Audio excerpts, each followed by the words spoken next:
Non వేషు తలతక్క వ్యవహారము, నోటుకొచ్చినట్టు మాట్లాడము, బూతులు తిట్టడము, అలాగే ప్రవచనకారులపై విరుచుకుపడ్డము, నోటుకొచ్చినట్టు మాట్లాడి ఒక్కసారి ఆయన యొక్క ప్రతిష్టను ఆయనే దిగజార్చుకునే పరిస్థితుల్లో ఇప్పుడు ఎట్టకేలకు నిన్న వార్త చూసాము మనం, ఇన్స్టాని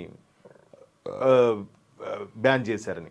ఇప్పుడు దానికి మీద ఆయన ఏం స్పందించాడంటే, నా రెండు ఇన్స్టా ఐడీలు ఉన్నాయి, ఒక చెయ్యి పోతే ఇంకో చెయ్యితో చేస్తా, ఈ చెయ్య పోతే ఈ రెండు కాళ్ళతో వెళ్ళిపోతా, ఈ రెండు కాళ్ళు నాకు యూట్యూబ్ ఛానళ్ళు, సో ఈ కాళ్ళు ఇరిచేస్తే నేను ఈ కాలుతో ఇంకో కాళ్ళతో కుంటుకుంటూ పోతా, రెండు కాళ్ళు ఇరిచేస్తే నా నోరుంది, నా బ్రెయిన్ నాకేం చేయలేరు, డేకుకుంటూ పోతా అన్నాడు. అంటే ఎంత దానికి ఒక అంటే అహంకారం అనాలా, తలకెక్కిందనాలా తెలీదు. మొత్తానికి భయంకరంగా ఒక వీడియో చేసి రిలీజ్ చేశారు. అదేంటంటే, మరో విధంగా తెరలేపాడు. ఇతను ఇన్స్టాగ్రామ్ ఖాతా నా అన్వేషణ హైదరాబాద్ పోలీసులు గురువారం బ్లాక్ చేయించారు. దీనివల్ల అతను ఏం నష్టం లేదనంటూ బత్తాయిలు అని వ్యాఖ్యానిస్తూ రూపొందించిన వీడియోను అన్వేష్ శుక్రవారం విడుదల చేశారు. ఇందులో ప్రత్యక్షంగానే నగర పోలీసులకు సవాల్ విసిరారు. ఇప్పుడు దీనిపై అధికారులు ఎలా స్పందిస్తారో చూడాలి.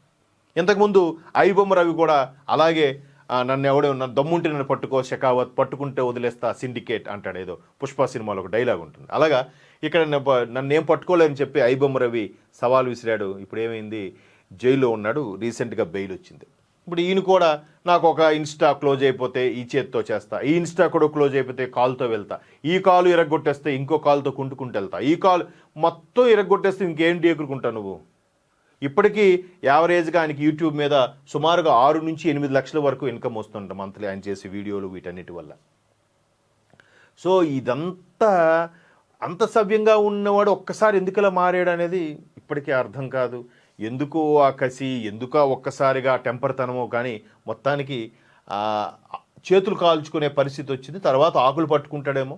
బట్ ఇలాంటి వాళ్ళు ఒకవేళ ఆకులు పట్టుకున్న పరిస్థితికి వచ్చినా బయటికి కనిపించరు. మేకపోతే గాంభీర్యం ఏం కాదు, నాకేం కాదు, నేను ఆల్రెడీ వెల్ సెటిల్, నేను సంపాదించాను, నాకు ఎన్ని లక్షలు వచ్చాయి, అన్ని డబ్బులు వచ్చాయి అని చెప్పి మాట్లాడే పరిస్థితిలో ఉన్నాడు. చూద్దాం. మొత్తానికి దీనికి పోలీసులు సీరియస్గా సవాల్గా తీసుకుంటే ఈయనకి ఏ విధంగా చెక్ పెడతారో మనం మరికొద్ది రోజుల్లో చూస్తాం.